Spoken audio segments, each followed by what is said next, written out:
Hello, my name is Emily McCarty, and I'm a philosophy instructor at St. Louis University. And in my time teaching introduction to philosophy courses, I found that students sometimes struggle when, in the beginning portion of the class, we're being introduced to these new ideas and new topics. And for good reason. Philosophy is not something that you encounter really until you hit the college level. So I wanted to take a couple of minutes and, as a teacher, just talk about a few of the things that I think will help you as a philosophy student to succeed in this course. So the first tip that I have is be willing to use your imagination to analyze problems.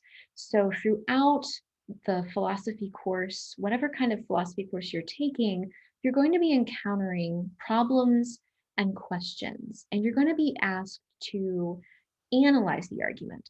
And to analyze something, analysis, it's just a big fancy term for thinking about what is good about an argument, what's bad about an argument. It's really thinking about how do you solve this problem or this question that you're looking at. And so, one of the things that is going to be most helpful to you is be willing to think outside the box and use your imagination to solve these problems. So, philosophy doesn't deal with like one set of facts that you have to memorize in order to know what philosophy is all about. Sure, we have some stuff that you could memorize about the history of philosophy, but philosophy is really about a way of thinking, a way of analyzing and using your reason to think critically about the world in which you inhabit. And analysis sounds like it's like a dry term, right? It's like, okay, this sounds like something a banker sits at their desk and does for 8 hours a day. But really, analysis, especially when it comes to philosophy, involves your imagination. You use your imagination to think about different scenarios and different problems in order to solve them. So, I teach ethics sometimes, and in ethics courses, you're going to come across different problems and kind of these fake scenarios that philosophers have set up, and they'll sound really weird to you. But when you sit and use your imagination to think about the problem that's really being presented to you, you begin to use those analysis skills. So sometimes the weird and the strange that you encounter in philosophy, it's actually something that can be used to fire up your imagination so that you can analyze and think about this problem using the tools of philosophy that you will learn as you go throughout your philosophy course. So, my biggest tip, just be open to these new ways of reasoning, new ways of analyzing. Really, you've been using them all along, but as a philosophy instructor, I'm helping you to use them more forcefully, to use them um, more use them in a way that is most helpful to you. So in philosophy, you'll learn some reasoning patterns that you use all of the time. And so what I'm going to help you do is to find that pattern, identify that pattern, and use it throughout the course to analyze the arguments that you come across. And so part of what we'll have to do is to use our imagination, think outside of the box to not only think about the kinds of skills that we're using, but how do we apply them to arguments, to problems that we need to solve? And that's going to require an openness on your part to learn these new ways of thinking and to use your imagination. All right, so second tip, and this one's a little bit more practical than the first tip. Give yourself time to read and to do the assignments. So you might be thinking, okay, you're a philosophy instructor. Of course, you're going to tell us to do this. This is, it's, the big professorial tip, right? However, the reason I want to emphasize this to you is because philosophy is so different. Again, you don't really encounter philosophy and philosophical ways of thinking until college. I mean, unless you've gone to a private school. So what you will want to do in order to kind of meet that learning curve is to slow down and give yourself time to read and to absorb what you're reading. So here's one helpful way you might tackle this. Um, when I read, what I like to do is before I really get into trying to digest what the philosopher is saying, is I just take like 5 minutes and I skim through the passage and I look for maybe key words, or maybe I look for something that like, ooh, that really interested me that the author said that. Well, why did they say that? And sometimes when you do that, it actually will keep your attention in the text better because you're like, I want to see how the author gets from the beginning of the text to that point in the article. And it can help you stay focused. But it also kind of gives your brain a kind of like it's warming it up to read these philosophical articles. Again, philosophy is different, and the articles that you're going to read, they're going to be set up very different than what you might be used to in other disciplines. So, giving yourself the chance to just kind of sit down, do an initial skim through the passage, that's going to be really helpful for you. So then the next thing you want to do after you've skimmed is just sit down and read with intention. So read in such a way that you're trying to understand what is the author saying? Why does the author feel like he needs to say this?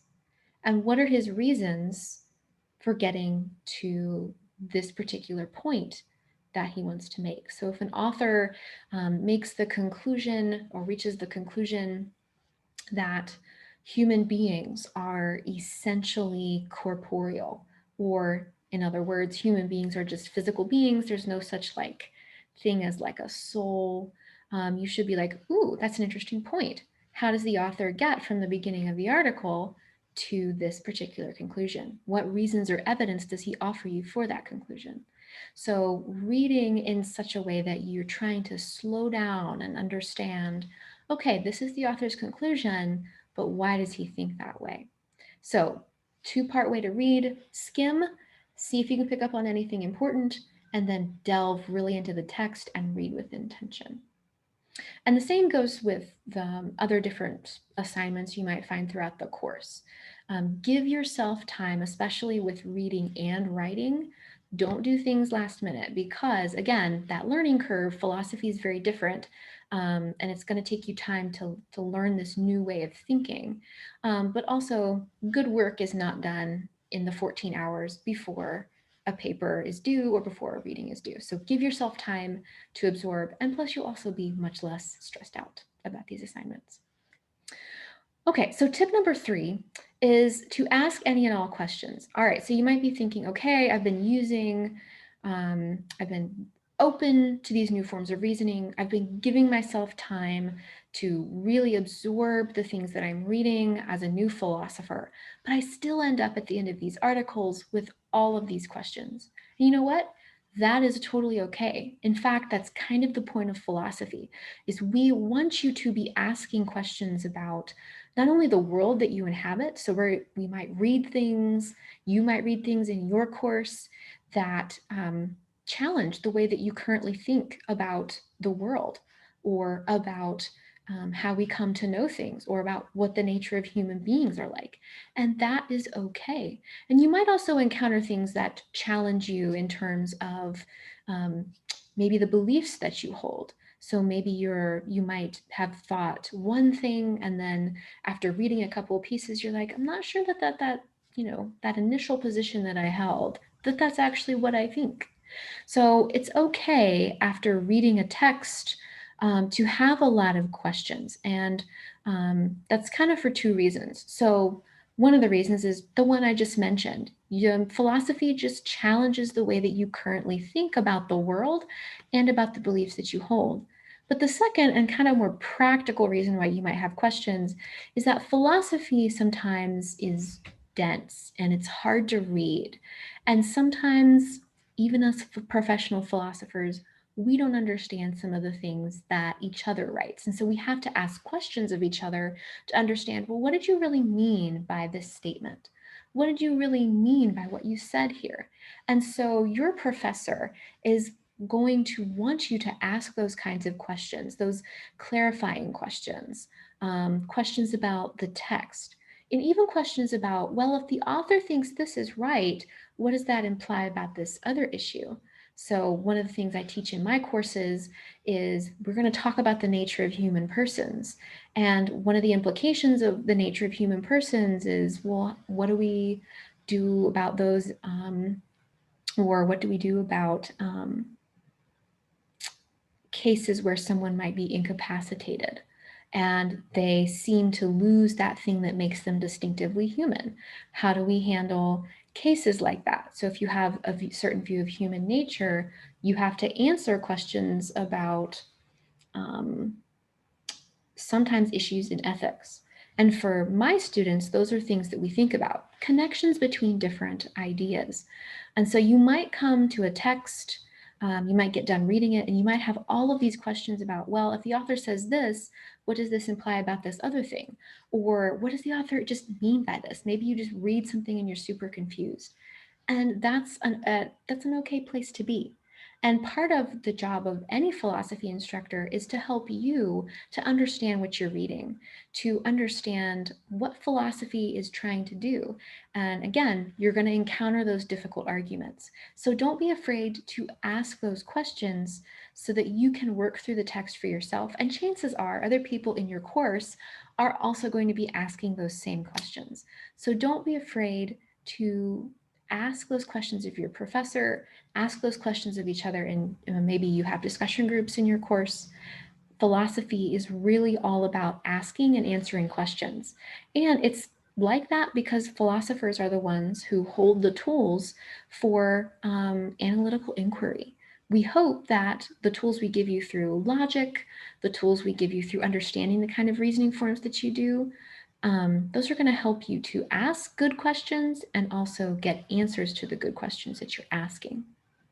And finally, my last tip is more, I think, an encouragement rather than an actual tip. So philosophy is a different discipline. It's got its own way of thinking.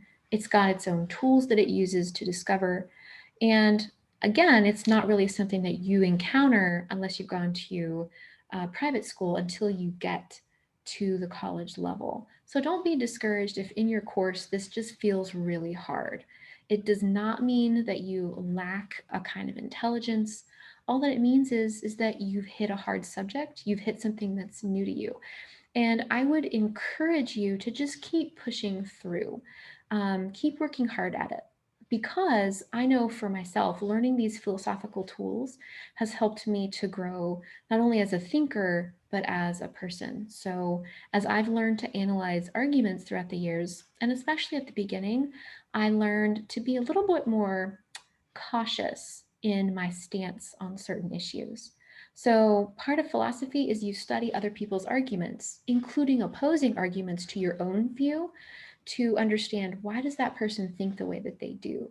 And part of studying other people's reasons, it helps you to appreciate that you are not the sole holder of good reasons for thinking as you do. It helps you to be an empathetic reasoner. It helps you to be more tolerant of those who disagree with you because you see that they also have good reasons for their position. You might still think yours is the right position, but you begin to recognize, oh yeah, other people have good reasons for thinking as they do. So it can help you to develop these issues, or not issues, these virtues of, of tolerance, virtues of reasoning well, because we want to think well about the world that we live and the beliefs that we have, right? So don't get discouraged if you feel that philosophy is hard, if you're at a place in your course where you feel discouraged. Work hard because it is worth it. And the gains that you get will go with you beyond this course. I hope these tips can be helpful for you as you are taking your own philosophy course. And until we meet again, have a good one.